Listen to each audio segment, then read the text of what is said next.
Something tells me they want to tax the rich. I had no idea.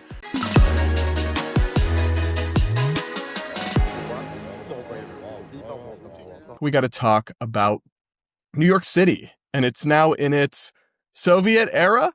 It's Maoist era. I don't know, because Zohran Mamdani, the self-described Marxist and long-time radical leftist, my favorite post from him ever, by the way, is when he said that just a few years ago, this wasn't when he was like 16 and having an edgy phase. Just a few years ago, while he was a politician, he's tweeting things like, defund the police is necessary for queer liberation, because what would really liberate queer people, not a thing, gay people, for example, would be not having police to stop them from being robbed or beat up in hate crimes. Yeah. Great take, Zohran. Anyway, this guy is now the mayor of New York City, and he is now like a leading face for the Democratic Party. So it's funny because New York City now has a Marxist mayor, and I promise you, Republican political operatives and campaign operatives could not be more thrilled, because they just got I want to say boogeyman, but that's not the right word because it's real. It's not a boogeyman, but the best like figure to paint Democrats with, and they're making it easy by embracing this guy and doubling down on his radicalism. But anyway, they're thrilled about this. Not probably thrilled for New York City, but they are thrilled for states like Florida and Texas that are probably about to get an influx of wealthy residents and businesses. Anyway, it's interesting. So Mamdani was just inaugurated, and sometimes during an inauguration, candidates who've won, who are more on one side or the other, will try to bridge the gap and meet in the middle and like appeal across the spectrum. No. He said, hold my beer. We're going all in on the left-wing radicalism, extremism. Let's listen to this first clip that's making a lot of waves, and for understandable reasons, as he espouses a fairly un-American ideology, in my view. Let's listen. For too long, those fluent in the good grammar of civility have deployed decorum to mask agendas of cruelty. Many of these people have been betrayed by the established order. But in our administration, their needs will be met. Their hopes and dreams and interests will be reflected transparently in government. They will shape our future. And if for too long these communities have existed as distinct from one another, we will draw this city closer together. We will replace the frigidity of rugged individualism with the warmth of collectivism. If our campaign demonstrated that the people of New York yearn for solidarity, then let this government foster it. Because no matter what you eat, how you pray, or where you come from, the words that most define us are the two we all share: New Yorkers.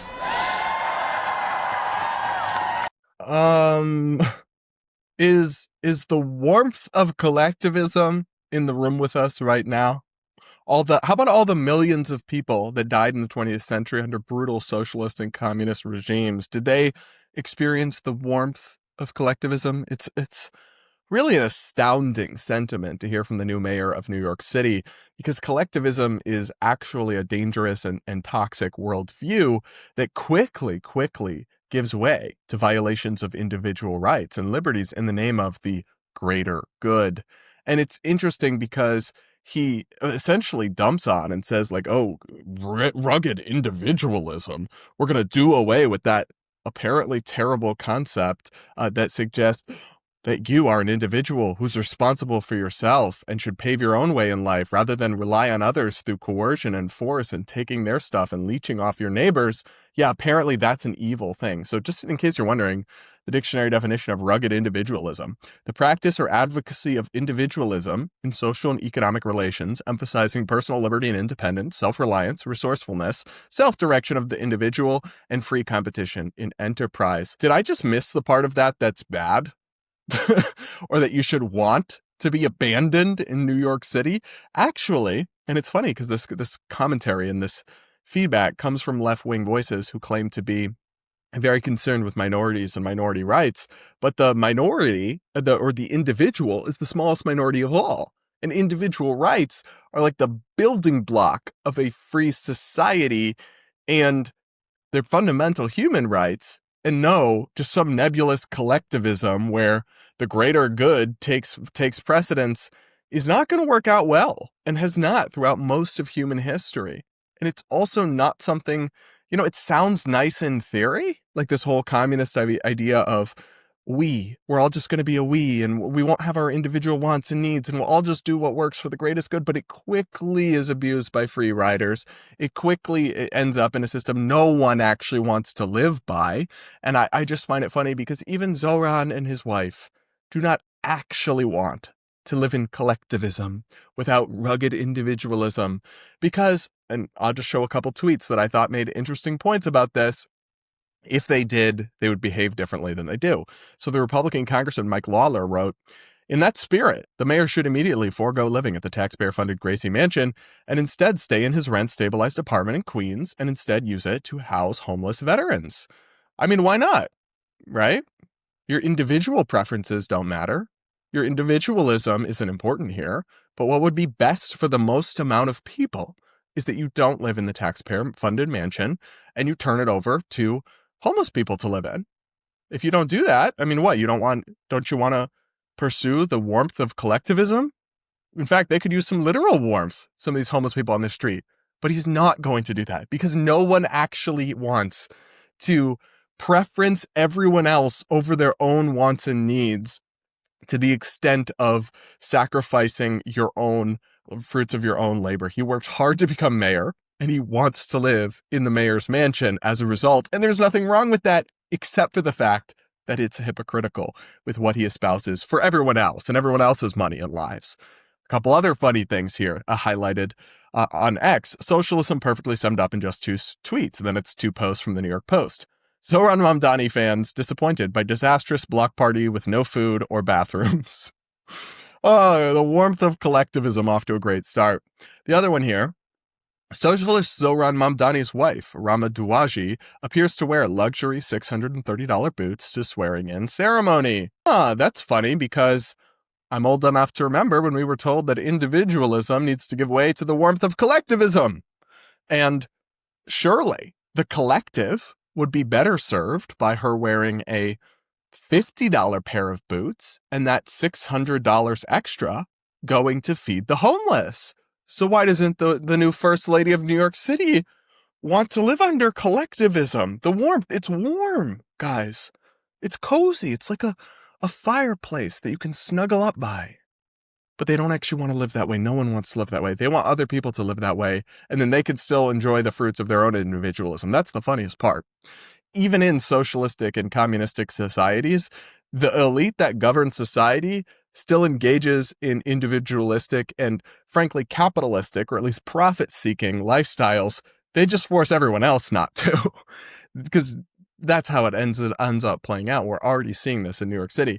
Another thing that I just found astounding is the extent to which, like, the discourse about politics and policy, especially on economic issues, is just so divorced from reality. Because, for example, in New York City, or at this inauguration for Zohran Mamdani, Bernie Sanders, the socialist senator, was one of the speakers, and he led people in a tax the rich chant. Listen to this. Demanding that the wealthy and large corporations start paying their fair share of taxes.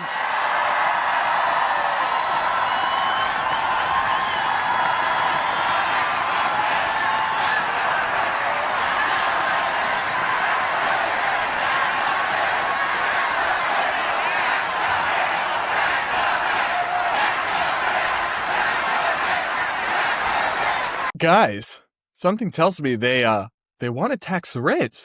I had no idea. What's funny about that is a couple things. There's parts of it that are like humorous, and there's parts of it that are just obviously short-sighted and don't really make logical or practical sense. But in terms of the ironic part about it is, like, where exactly do you think New York City currently derives its tax base? Are you guys under the impression that they have low taxes on rich people? That they don't really tax businesses? They don't really have taxes for wealthy New Yorkers? It's mostly just they're squeezing change out of homeless people's pockets? No, they already derive a vastly disproportionate amount of their tax revenue from the wealthy and the affluent, and they already have a progressive tax system. All they could do by hiking taxes even further on the wealthy or on big corporations is encourage even more of them to leave New York City. They could further strangle the golden goose they've already beaten the shit out of, I guess, if they wanted to. But the difference is that, especially at this local level, where Mamdani is just the mayor of New York City, right? They don't have to stick around to be eaten. They can keep moving to Austin and Dallas and Florida and states with no income tax at all. And yeah, obviously there are some unique things to New York City that are a draw to people and to businesses and to wealthy people, but not so much of a draw that they're just going to take unlimited punishment. You can just take all of their money and constantly hike up taxes to more and more obscene levels when they're already so high. You can't just keep doing that. We've already seen that playing out in California and New York, where businesses and wealthy people leave. So the whole tax the rich thing is ironic because it starts on a false premise. They act like we barely tax the rich and we get most of our tax revenue from the middle and poor class. That isn't true. That's not reality. So it's a delusional starting point. And then they just pretend there's no consequences or that the rich are just going to go along with this as if they don't all have the resources to maneuver and move and maybe live 5 months of the year in New York City and the rest in Florida or what have you. And so, of course, it's not practical, but they don't actually care because it's not about that. It's just about the demagoguery, the class warfare, rallying people up, demonizing a boogeyman as if the rich are the cause of all their problems when that's actually not true at all. It's classic socialist stuff, but it's not going to actually work, and it doesn't really meaningfully address the actual problems in our society, at least in my view. But it is interesting because they're not being shy about it. Like Zohran said in his speech, we are going to govern as democratic socialists. And the democratic there is, I don't know. I don't think there's actually a huge meaningful distinction between democratic socialism and just socialism. I think it's just starts you down the path to ultimately where, when the government controls the most or all of the economy, they eventually can dispense with the whole democracy part. But anyway, they talked about this.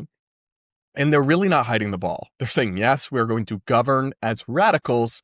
And this is a problem not just for New York City. I don't even think New York City, I should be clear, I don't think it's going to be, you see a lot of hyperbolic predictions from right-wing media or Republican politicians. Socialism will destroy New York City, or they're going to turn New York City into a third world hellhole.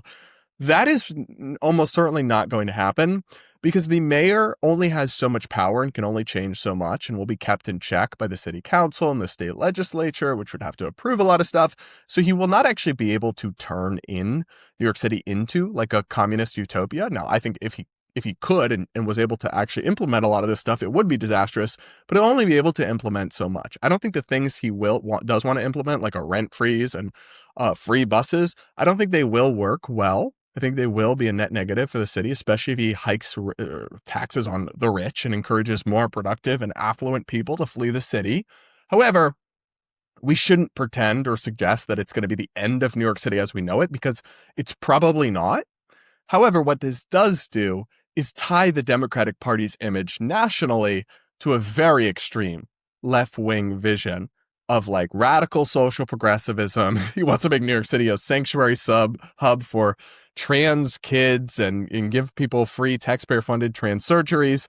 He's an open Marxist, and he is going to be, I think, not unfairly dubbed the new face of the Democratic Party. So the official Twitter account for the Democratic Party tweeted, "New year, new mayor. Congratulations, New York City Mayor Zohran Mamdani."